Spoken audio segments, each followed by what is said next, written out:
Corporate హాస్పిటల్స్‌లో ఉన్న డాక్టర్స్‌ని నమ్మాలా? లేకపోతే నార్మల్‌గా బయట క్లినిక్స్ పెట్టుకొని వాళ్ళ ఓన్ హాస్పిటల్స్, వాళ్ళ ఓన్ ప్రాక్టీస్ చేస్తున్న వాళ్ళని నమ్మాలా?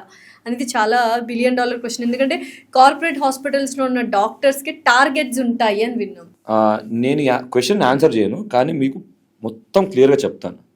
That is self explanatory. Okay. Corporate హాస్పిటల్స్లో డాక్టర్స్ ఉంటారు, వాళ్ళకి నంబర్స్ ఉంటాయి, ఇన్ని నంబర్స్ అని చూపించాలి, ఇన్ని నంబర్స్ చేస్తేనే వాళ్ళకి సెట్ అయిన శాలరీ వాళ్ళకి ఇస్తారు. అంతే. సర్వైవల్.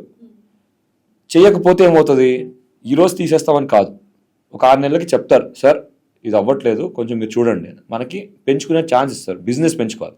బిజినెస్ అంటే పేషెంట్స్ కావాలి. పేషెంట్స్ ఎవరు? కస్టమర్స్. అంతే. వాళ్ళని తీసుకురావాలి. ఎట్లా తీసుకురావాలి? That is a different ball game.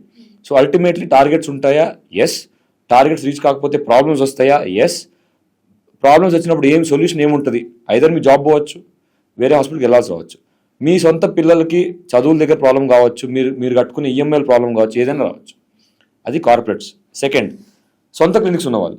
సరే, ఇప్పుడు ఎంతమంది దగ్గర హైదరాబాద్లో ఈ రోజు వచ్చి కోకాపేటలో కానీ, కుకట్పల్లిలో కానీ, కొండాపూర్లో కానీ డైరెక్ట్గా వెళ్ళి ఒక 300 స్క్వేర్ యార్డ్స్ ప్లాట్ కొని దాంట్లో మీరు ఒక చిన్న హాస్పిటల్ పెట్టుకోవడం చేయగలిగినంత సత్తా ఎవరికైనా ఉందా? ఎంతమందికి ఉంటుంది?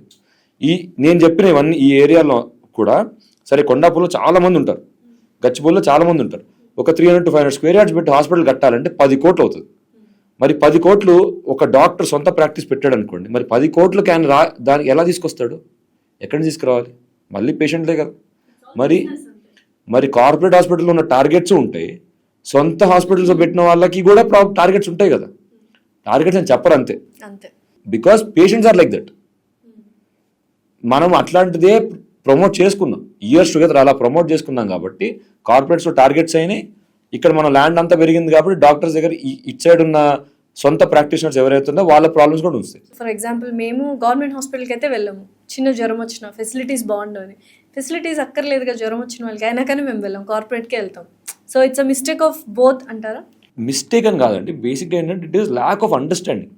Basic lack of understanding. The problem is, see, why do you always have to demonize somebody for giving their skills?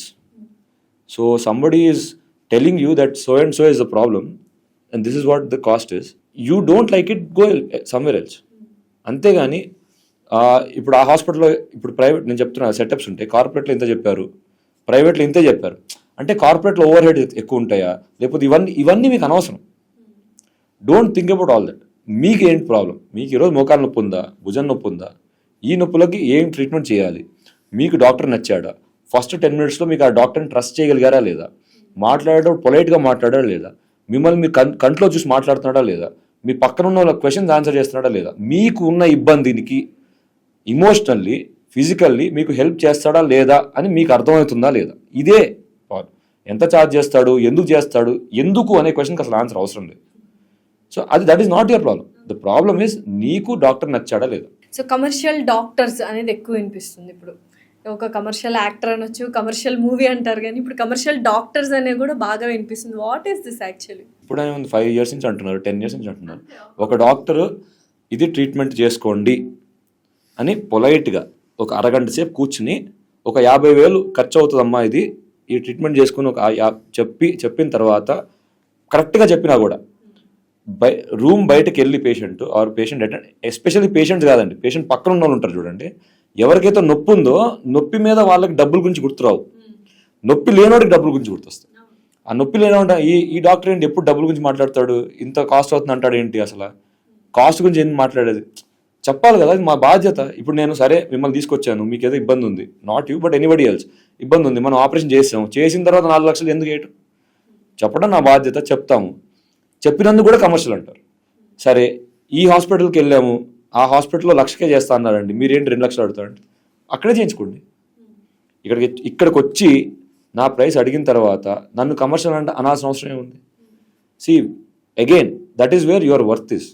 నువ్వు ఎంత ట్రైనింగ్ అయ్యావు, నేను ఇప్పుడు 20 సంవత్సరాలు, 20 years in medical field, 11 years as orthopaedic surgeon, ఎన్నో చూసుంటాం, ఎంతో ఎక్స్పీరియన్స్ ఉంటుంది, దాన్ని బట్టి మా వర్త్ ఉంటుంది.